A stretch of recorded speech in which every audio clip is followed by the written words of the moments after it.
Bonjour à tous et bienvenue pour ce premier JT de l'année. Alors ce sera le JT de la semaine projet 3A.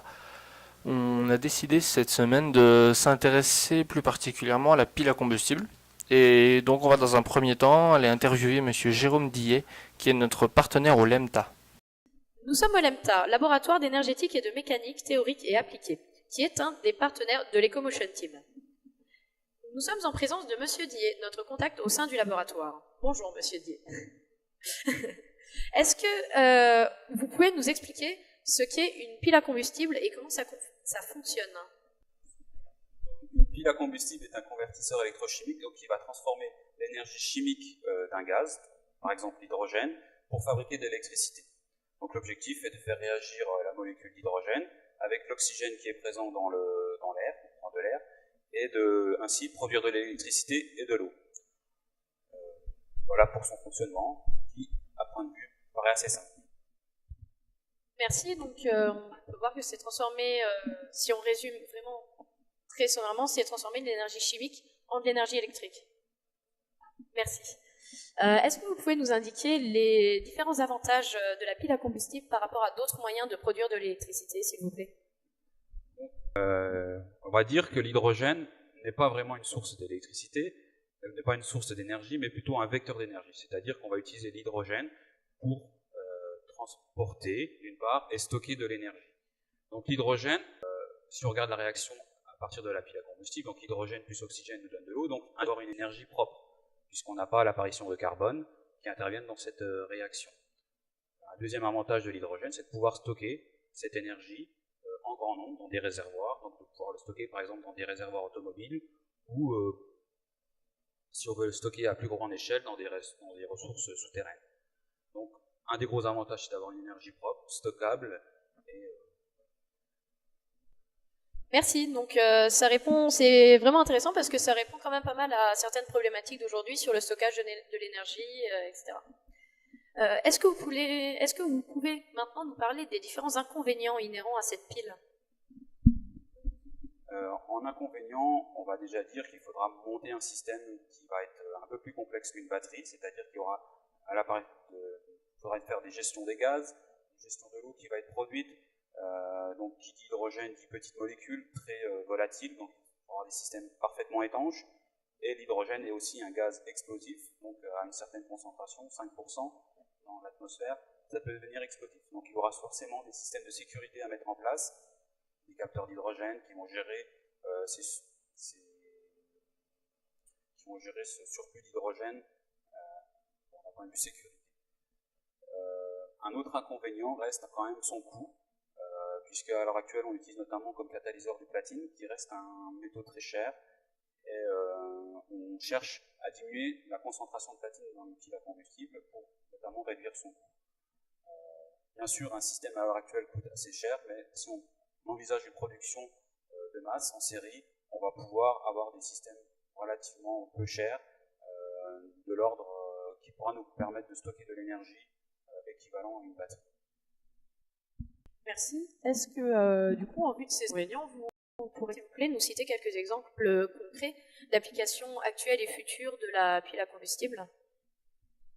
L'application actuelle, on a déjà, notamment on a travaillé avec Axan, qui est une filière d'air liquide, qui a développé notamment des systèmes qui permettent d'alimenter des relais téléphoniques dans des endroits isolés.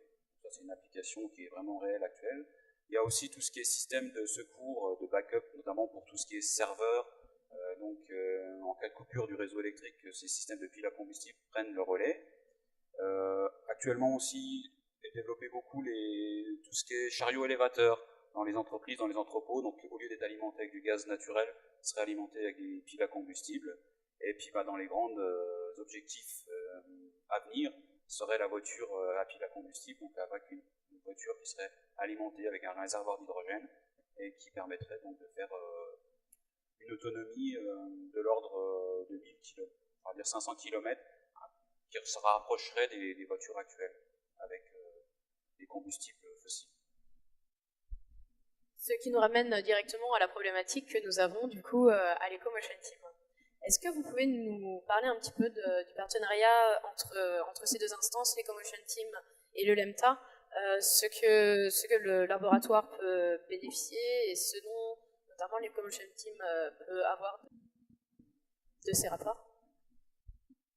Moi, je suis, on va dire, je fais le lien entre à la fois l'ESTIN et l'Ecomotion Team et l'ENSEM, donc qui participe aussi à l'Ecomar en Rochelle, dans une autre catégorie qui est l'Urban Concept.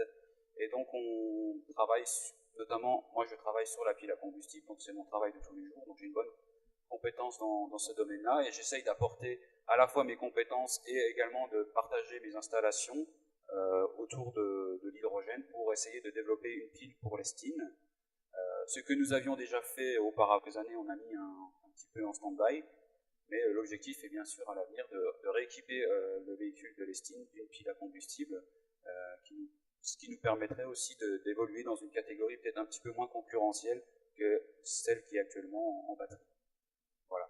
Donc on reste en partenariat entre l'ENSEM et l'ESTIN pour à la fois développer la pile à combustible, mais aussi partager en même temps nos compétences en électronique et en mécanique également. Voilà.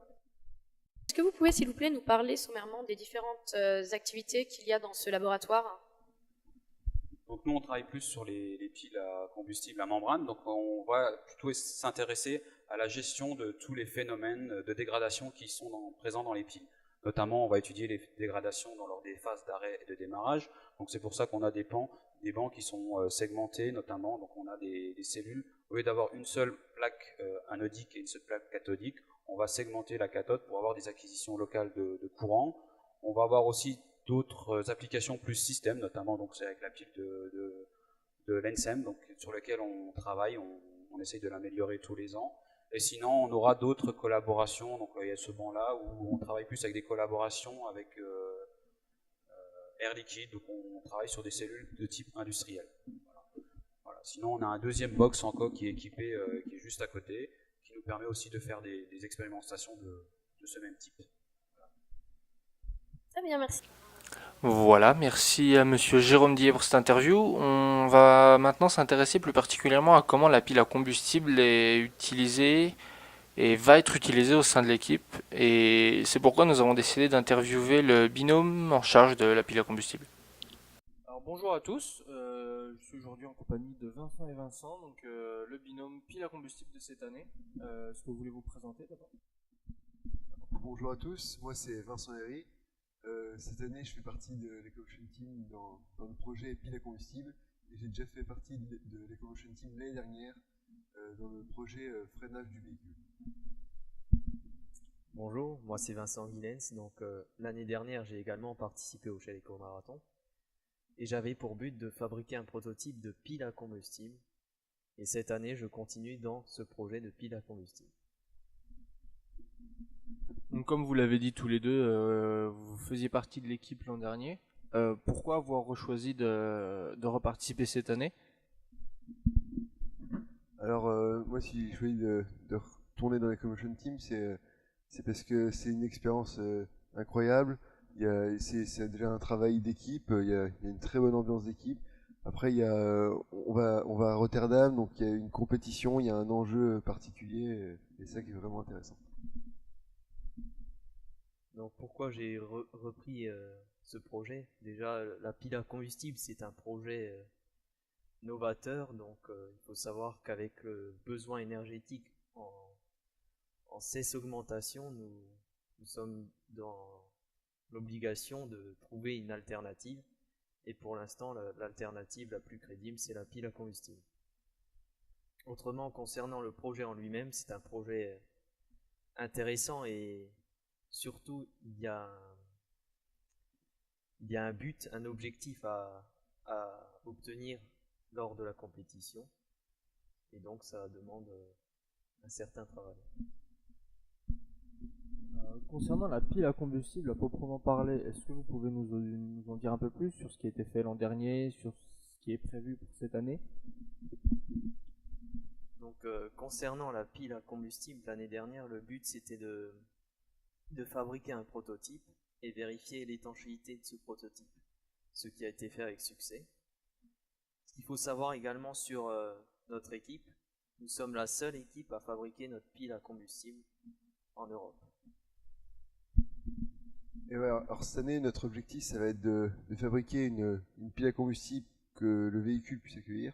On va recréer un nouveau véhicule, il est en train d'être conçu, et on participera au Shellacco Marathon qui se déroulera l'année prochaine à Londres, donc avec un nouveau véhicule, et plus en électrique, mais ce coup-ci en hydrogène.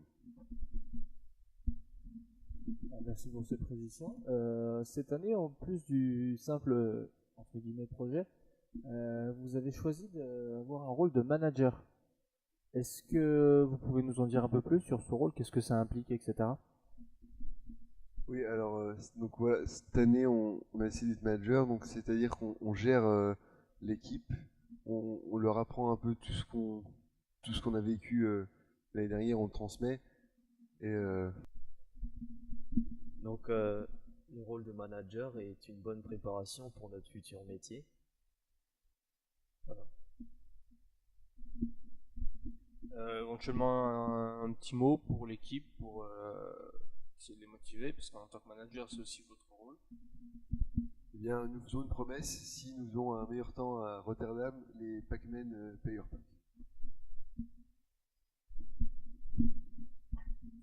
Eh ben merci, et puis bon courage.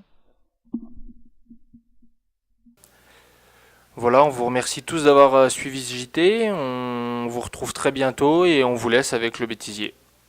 On va mettre une pancarte les Vincent.